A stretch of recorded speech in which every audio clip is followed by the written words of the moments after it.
जय श्री राम, हर हर महादेव। मैं अधिवक्ता भाग्य श्रीवास्तव वाराणसी से पुनः आप लोग के समक्ष उपस्थित हूँ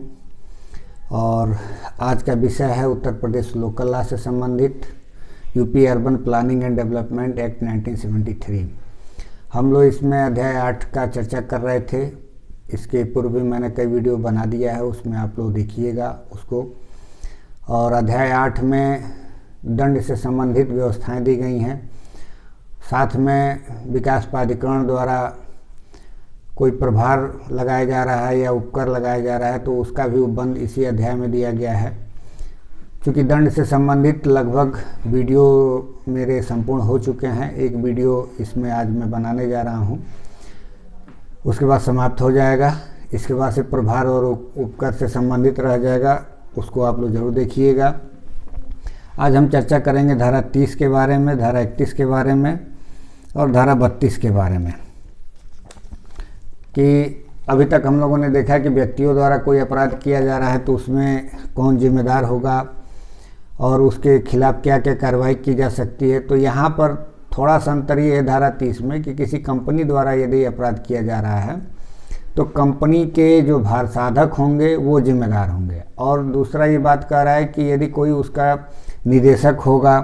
या प्रबंधक होगा या कोई सचिव होगा, यदि उसके किसी कार्य से वह अपराध किया जा रहा है या उसकी अनुकूलता से कोई अपराध किया हो रहा है या घटित हो रहा है तो फिर वो भी जिम्मेदार होंगे और साथ में कंपनी भी जिम्मेदार होगा। यही धारा 30 में बताया गया है। और 31 में बताया गया है कि जो कुछ भी जुर्माने वगैरह होंगे वसूल किए जाएंगे वो विकास प्राधिकरण के ही खाते में जमा होंगे और कहीं नहीं जमा होगा।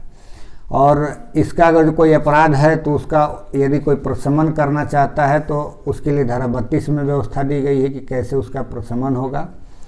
इसके बाद ये फिर दंड से संबंधित लगभग उपबंध समाप्त हो जाते हैं। लेकिन एक धारा और इसमें है, धारा 33, जिसमें कुछ सुख सुविधाओं के बारे में बताया गया है कि यदि कोई परमिशन लिया है, जैसे कोई कॉलोनी डेवलप करने के लिए कोई परमिशन लिया है और परमिशन इस बात के साथ दिया गया था कि वो उन सुख सुविधाओं को भी प्रोवाइड कराएगा, लेकिन नहीं करता है, या कोई सोसाइटी है उसके द्वारा कोई ऐसा किया जाता है तो फिर वहाँ के निवासियों के लिए क्या व्यवस्थाएं की जाएंगी। तो विकास एक तो ये करे कि विकास प्राधिकरण द्वारा स्वयं जांच किया जा सकता है और उस पर जो उचित कार्रवाई हो सकती है उनको नोटिस दिया जाएगा उसके भूस्वामियों को कि आप उन सुख सुविधाओं को प्रोवाइड कराइए।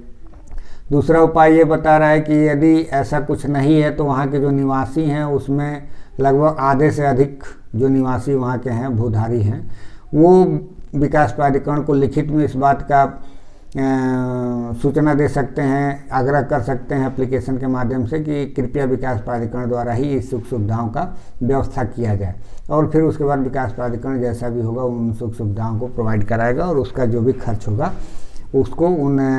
निवासियों को अनुपात में बांट दिया जाएगा।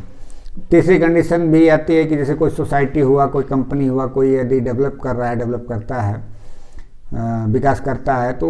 उसके द्वारा कोई एग्रीमेंट किया गया हो उस भूमि पर कि हम का विकास के साथ साथ ये सुख सुविधाओं को भी प्रोवाइड करके देंगे। यदि उसके द्वारा नहीं किया जा रहा है तो ये जो खर्चे उपगत की जाएंगी वो फिर उसके द्वारा देनदारी होगी। ये धारा 33 में बात कही गई है। हम लोग देखते हैं एक एक करके, उसके बाद फिर दूसरे वीडियो में हम बताएंगे कि कैसे पथकर के लिए स्मारकों में पथकर वगैरह हो या कोई सुख सुविधा हो, उसके लिए कहीं कोई विकास क्षेत्र हो चुका हो, डेवलप हो चुका है, वो उसके लिए विकास प्राधिकरण कैसे उपकर या प्रभार जो है लगा सकती है। या कोई ऐसा विकास क्षेत्र हुआ है जिससे उसकी संपत्ति में बढ़ोतरी हो गई है दामों में तो उस पर भी एक सरचार्ज के रूप में प्रभार लगाया जा सकता है विकास प्राधिकरण द्वारा, जो कि 1/3 से अधिक नहीं होगा। उन सब चीज़ों का अगले हम वीडियो में चर्चा करेंगे। अभी आज के वीडियो में सिर्फ हम ये चर्चा करेंगे कि एक कंपनी द्वारा अपराध किया जा रहा है तो क्या कौन कौन उसके जिम्मेदार व्यक्ति होंगे और जो वसूला जाएगा जुर्माने के रूप में वो कहाँ जमा किया जाएगा और इसके लिए समन कौन कर सकता है, कौन अथॉरिटी है जो कि समन करेगा कोई अपराध वगैरह है तो उसका प्रशमन कैसे होगा, तो उसके बारे में हम लोग चर्चा करेंगे। आते हैं विषय पे। धारा 30 कह रहा है कि कंपनियों द्वारा अपराध अब इसमें यह कह रहा है कि इसका उपधारा है कि यदि इस अधिनियम के अधीन अपराध करने वाला व्यक्ति कंपनी है तो ऐसा प्रत्येक व्यक्ति जो अपराध कारित किए जाने के वक्त कंपनी के कारोबार संचालन हेतु कंपनी का भार साधक के साथ ही साथ कंपनी अपराध के दोषी माने जाएंगे। मतलब ये कह रहा है कि जो उसके कंपनी के संचालन में जो जो व्यक्ति सम्मिलित थे वो और प्लस उसके जो भार साधक होंगे कंपनी के, और साथ में कंपनी को भी जिम्मेदार ठहराया जाएगा। परंतु यह कि इस उपधारा में अंतर्विष्ट कोई बात किसी ऐसे व्यक्ति को इस अधिनियम में उपबंधित किसी दंड के लिए दायी नहीं बनाएगी यदि वह साबित कर देता है कि वह अपराध उसकी जानकारी के बिना किया गया है, या यह कि उसने ऐसे अपराध को किए जाने से रोकने के लिए सम्यक सतर्कता बरती थी। मतलब वो व्यक्ति जो जिस व्यक्ति की बात कह रहा है कंपनी में, यदि वो व्यक्ति इस बात को साबित कर देता है कि उसके द्वारा किसी प्रकार की कमी नहीं की गई थी जिसकी वजह से ये घटना घटित हुई है, या वह उस कार्य को करने के लिए सम्यक तत्परता बरता था, तभी वो उसके लिए दायित्वाधीन नहीं होगा। अब इसका उपधारा 2 कह रहा है कि उपधारा 1 में अंतर्विष्ट किसी बात के होते हुए भी जहां इस धारा के अधीन कंपनी द्वारा अपराध कारित किया गया है और यह साबित कर दिया जाता है कि ऐसा अपराध कंपनी के किसी निदेशक, प्रबंधक, सचिव या अन्य अधिकारी की सम्मति से या मौनाकुलता से कारित किया गया है, या उसकी ओर से हुई किसी उपेक्षा के कारण कारित किया हुआ माना जा सकता है, तो ऐसा निदेशक, प्रबंधक, सचिव या अन्य अधिकारी को भी अपराध का दोषी माना जाएगा और वे अपने विरुद्ध कार्रवाई किए जाने और तदनुसार दंडित किए जाने के लिए दायी होंगे। तो इस प्रकार से हम लोगों ने देखा कि कंपनी के द्वारा कोई अपराध किया जाता है तो उसमें कौन कौन व्यक्ति इसके लिए लायबल होंगे, और कंपनी के अंतर्गत क्या आता है इसका स्पष्टीकरण बताया गया है कि कंपनी से निगमित निकाय प्रेरित है और इसमें फर्म या व्यक्तियों का अन्य संघ शामिल है। दूसरा कह रहा है कि फर्म के संबंध में निदेशक से फर्म का भागीदार अभिप्रेत है। तो इन सब बातों को कंपनी के और फर्म के अंतर्गत माना गया है और इनके द्वारा कोई अपराध किया जाता है तो ये व्यक्ति जो इसमें गिनाए गए हैं ये लायबल होंगे। अब धारा 31 कह रहा है कि जुर्माने को जब वसूला जाए भुगतान प्राधिकरण को किया जाना है। और इसका तात्पर्य ये हुआ है कि जब भी कोई जुर्माना वसूल किया जाता है तो चाहे वो राजस्व की वसूली के माध्यम से हो चाहे जैसे भी हो, तो वो जो जुर्माना वसूला जाएगा वो कहाँ जमा होगा, तो ये कह रहा है कि विकास प्राधिकरण के खाते में जमा किया जाएगा। ये कह रहा है कि सभी जुर्माने जो इस अधिनियम के अधीन अभियोजन के बाबत वसूले जाएं का संदाय प्राधिकरण को किया जाएगा। अब धारा 32 में हम लोग देख लेते हैं अपराधों का प्रशमन की बात कहा गया है कि कोई अपराध किया जाता है तो क्या ये इसका प्रशमन भी हो सकता है। तो ये धारा 32 इसको छूट देती है कि जो कुछ भी इस अधिनियम के तहत अपराध किया जा रहा है इसका प्रशमन भी हो सकता है और उसके लिए सक्षम अधिकारी या तो उपाध्यक्ष होंगे या उपाध्यक्ष द्वारा नाम निर्देशित कोई व्यक्ति होगा। तो देखते हैं धारा बहुत छोटा है, इसमें क्या है। इस अधिनियम द्वारा या उसके अधीन दंडनीय बनाए गए किसी अपराध का कार्रवाई को संस्थित करने के पूर्व या पश्चात उपाध्यक्ष या उपाध्यक्ष के सामान्य या विशेष आदेश द्वारा इस निमित्त उसके द्वारा प्राधिकृत किसी अधिकारी द्वारा ऐसे निबंधनों पर जिनमें प्रशमन के संदाय से संबंधित कोई निबंधन शामिल है जैसे उपाध्यक्ष या ऐसा अधिकारी ठीक समझे प्रशमन किया जा सकेगा। उपधारा 2 कह रहा है कि जहां अपराध का प्रशमन किया जाता है वहां अपराधी यदि अभिरक्षा में है तो उसे उन्मोचित किया जाएगा और उसके विरुद्ध प्रशमित अपराध के बाबत पुनः कोई कार्रवाई नहीं की जाएगी। मतलब ये हो गया कि यहाँ पे उसको दोषमुक्त कर दिया जाएगा और उसी से संबंधित किसी प्रकार का पुनः उसके ऊपर कोई कार्रवाई नहीं किया जाएगा, अर्थात ये मामला वहीं पे समाप्त हो जाएगा और फिर उसका ट्रायल कभी नहीं होगा। यानी कि जो कुछ भी वो अपराध करता है और उसका प्रशमन यदि उपाध्यक्ष द्वारा या उपाध्यक्ष से द्वारा नाम निर्दिष्ट कोई व्यक्ति द्वारा है जो अथॉराइज्ड पर्सन है उसके द्वारा प्रशमन कर दिया जाता है जो निबंधनों के अधीन है होगा, तो फिर उसके बाद उसको उन्मोचित कर दिया जाएगा। ये धारा 32 का रहा है। अब धारा 33 में हम लोग दूसरे पार्ट की बात करेंगे, ऐसे जो अभी हम लोगों ने चर्चा किया था कि कोई ऐसा विकास क्षेत्र है जिसमें कोई सुख सुविधा की बात आती है और उस सुख सुविधा को प्रोवाइड नहीं किया गया है, तो एक तो जांच करने के उपरांत उपाध्यक्ष या उसके द्वारा निमित्त अधिकारी ऐसा देखता है या पाता है कि जिसके वजह से उसको अनुमति दी गई थी और उसके बाद भी उसमें सुख सुविधा का कोई ऐसा व्यवस्था नहीं किया गया है उस विकास क्षेत्र में, तो फिर उसके लिए वो उन व्यक्तियों को जो जिम्मेदार व्यक्ति हैं सूचना लिखित में सूचना देगा, कारण बताओ नोटिस देगा कि क्यों ना आपके द्वारा इसको पूरा किया जाए। और फिर उसके बाद यदि नहीं किया जाता है उनके द्वारा पूरा, तो फिर विकास प्राधिकरण पूरा कराएगा और उससे जो भी खर्च होंगे वो उन व्यक्तियों से उपगत कर लिए जाएंगे। दूसरा कंडीशन ये आता है कि कोई डेवलपर है, उस कॉलोनी में विकास कार्य करना चाहिए था, इसकी अनुमति लेकर के कर रहा है और नहीं किया गया, तो वहाँ के जो निवासी हैं आधे से अधिक व्यक्ति जो उस भूमि के मालिक हैं, वो चाहें तो इसके लिए लिखित में आवेदन दे सकते हैं और फिर विकास प्राधिकरण उन सुख सुविधाओं को प्रोवाइड कराएगा और जो भी खर्चे आएंगे सबके ऊपर बांट दिया जाएगा। और यदि किसी सोसाइटी द्वारा या फर्म द्वारा या किसी कंपनी द्वारा ऐसा कुछ एग्रीमेंट किया गया होगा कि नहीं हमारे द्वारा इसको डेवलप किया जाएगा, जैसे कॉलोनाइजर वगैरह होते हैं, तो फिर वो उनके द्वारा देनदारी होगी जिन व्यक्तियों द्वारा ये चूक की गई है। तो पढ़ते हैं धारा 33 क्या है। कह रहा है कि उपधारा 1, यदि प्राधिकरण का स्थानीय जांच करने के उपरांत या अपने अधिकारियों में से किसी से रिपोर्ट या अपने कब्जे में की अन्य सूचना पर समाधान हो जाता है, ये 3 कंडीशन है कि विकास प्राधिकरण खुद जांच करता है या उसके किसी अधिकारी के द्वारा या किसी माध्यम से उसको सूचना मिल जाती है, और यह समाधान हो जाता है कि विकास क्षेत्र में किसी भूमि की बाबत उस भूमि के संबंध में कोई सुख सुविधा प्रदान नहीं की गई है जिसे प्राधिकरण की राय में प्रदान किया जाना चाहिए या प्रदान किया जाए, या भूमि का कोई विकास जिसके लिए इस अधिनियम के अधीन या इस अधिनियम के प्रवर्तन से पूर्व प्रवृत्त किसी विधि के अधीन अनुमति, अनुमोदन या मंजूरी प्रदान की गई थी। मतलब इसी शर्त पे ही उसको विकास कार्य के लिए अनुमति दिया गया था कि वो सुख सुविधा प्रदान करेगा। नहीं किया गया है तो वह भूमि के स्वामी या ऐसी सुख सुविधा प्रदान करने वाले या प्रदान करने के लिए जिम्मेदार व्यक्ति को कारण दर्शाने का युक्त अवसर देने के उपरांत आदेश द्वारा उससे ऐसे समय के भीतर जैसे आदेश में निर्दिष्ट किया जाए सुख सुविधा देने या विकास कार्य करने की अपेक्षा कर सकेगा। इतना तो समझ में आ गया होगा सभी को। अब इसके बाद उपधारा 2 बता रहा है कि यदि आदेश में निर्दिष्ट समय के भीतर सुख सुविधा प्रदान नहीं की जाती है अथवा ऐसा विकास नहीं किया जाता है तो प्राधिकरण स्वयं सुख सुविधा प्रदान कर सकेगा अथवा विकास कर सकेगा या ऐसे विकरण द्वारा जैसे वह ठीक समझे माध्यम उपलब्ध कराएगा या करवा सकेगा।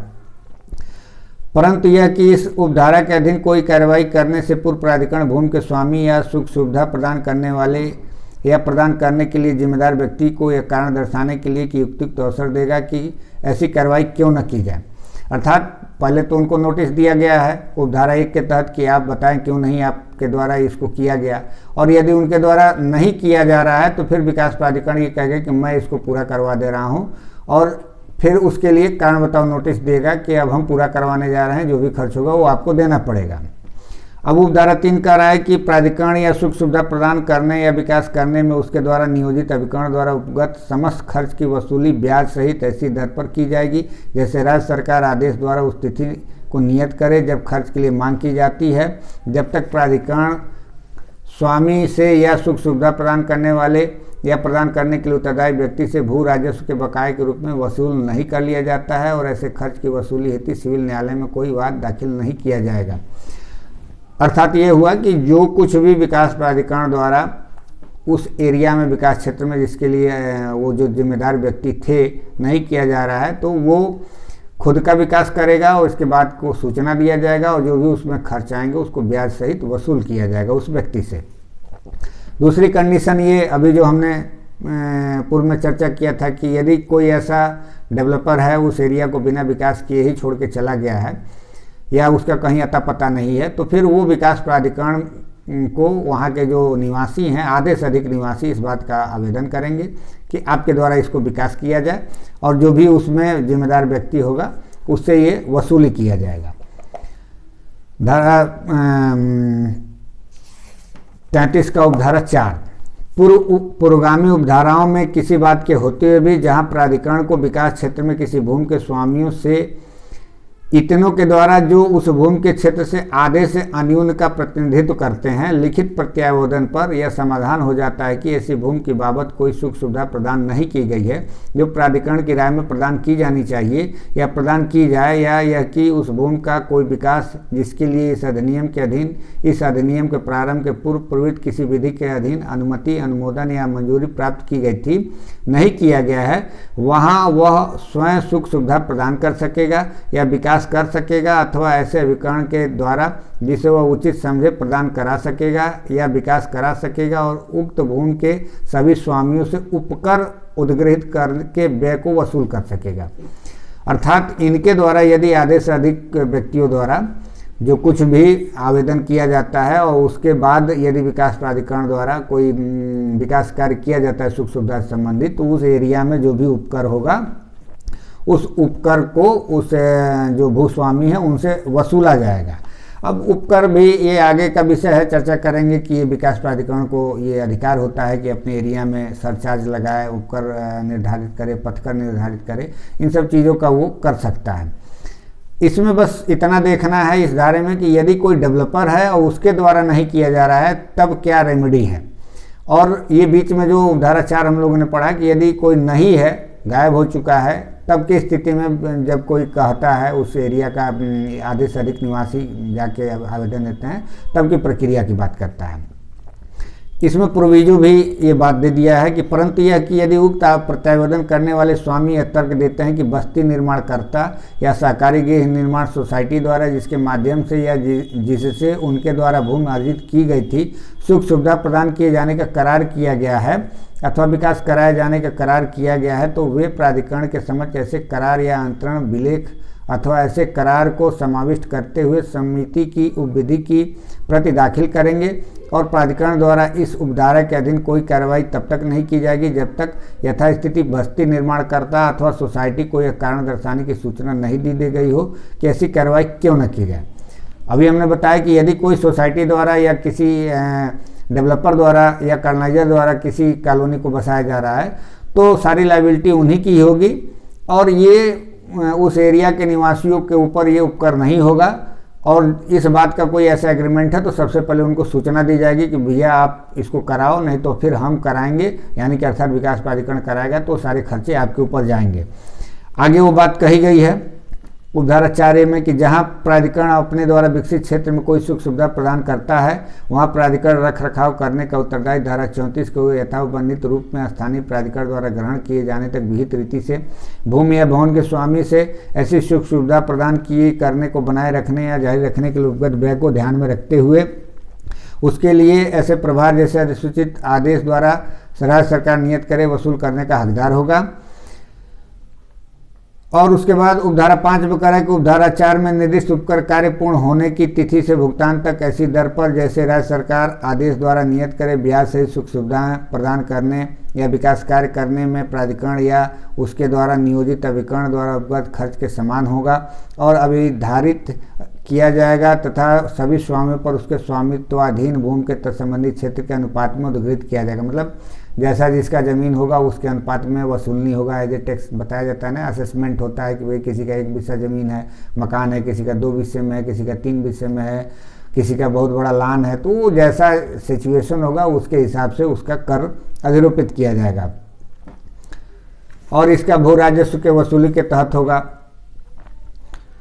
अब उपधारा जो 8 में ये बात कही गई है कि उपधारा 4 में निर्दिष्ट भूमि के स्वामी और बस्ती निर्माणकर्ता या सोसाइटी के बीच किसी करार के अधीन सुख सुविधा प्रदान करने या विकास कार्य करने का उत्तरदायित्व तो ऐसे बस्ती निर्माणकर्ता या सोसाइटी पर निर्भर है, तो स्वामियों द्वारा उस उपधारा के अधीन संदेह उपकर उनके द्वारा यथास्थिति बस्ती निर्माणकर्ता या सोसाइटी से वसूलनी होगा। यही चर्चा अभी हम जो कर रहे थे कि किसके द्वारा इसको प्रभार वसूला जाएगा, तो ये सोसाइटी और जो डेवलपर होंगे उनके ऊपर ये देनदारी हो जाएगी। तो इस प्रकार हम लोगों ने देखा कि कैसे विकास प्राधिकरण के अधीन आने वाले क्षेत्र में कोई यदि कंपनी द्वारा अपराध किया जाता है तो उसको कौन कौन व्यक्ति उसमें लाइबल होंगे। दूसरा हम लोगों ने देखा कि जो वसूली होगा अभियोजन से संबंधित कोई भी वसूली होगा जुर्माने का, वो कहाँ जमा किया जाएगा। फिर हम लोगों ने देखा कि किस प्रकार विकास प्राधिकरण द्वारा किसी अपराधों का प्रशमन किया जा सकता है। फिर उसके बाद हम लोगों ने देखा कि यदि कोई विकास क्षेत्र में कोई सुख सुविधा की बात आती है और सुख सुविधा नहीं प्रोवाइड किया गया है तो विकास प्राधिकरण भी उस कार्य को कर सकता है और उस पर जो भी उपगत खर्चे होंगे या उपकर होंगे उसको निर्धारित किया जाएगा। वो जो भी व्यक्ति उसमें लायबल होंगे उसके लिए देनदार होंगे। तो आज का वीडियो मैं यहीं समाप्त करता हूँ। अगले वीडियो में कुछ एक दो धाराएँ और बची हैं जो उपकर से संबंधित हैं, पथकर से संबंधित हैं या विकास प्राधिकरण द्वारा किन किन मामलों में प्रभार लगाया जा सकता है उससे संबंधित उसको हम लोग देखेंगे। तब तक के लिए इजाज़त दीजिए। और मेरा पुनः आग्रह है कि अभी तक जिन व्यक्तियों द्वारा मेरे इस चैनल को सब्सक्राइब नहीं किया गया, सब्सक्राइब कर लें और अधिक से अधिक लोगों को शेयर करें ताकि इस वीडियो से अधिक लोग लाभान्वित हो सकें। इजाज़त दीजिए, धन्यवाद।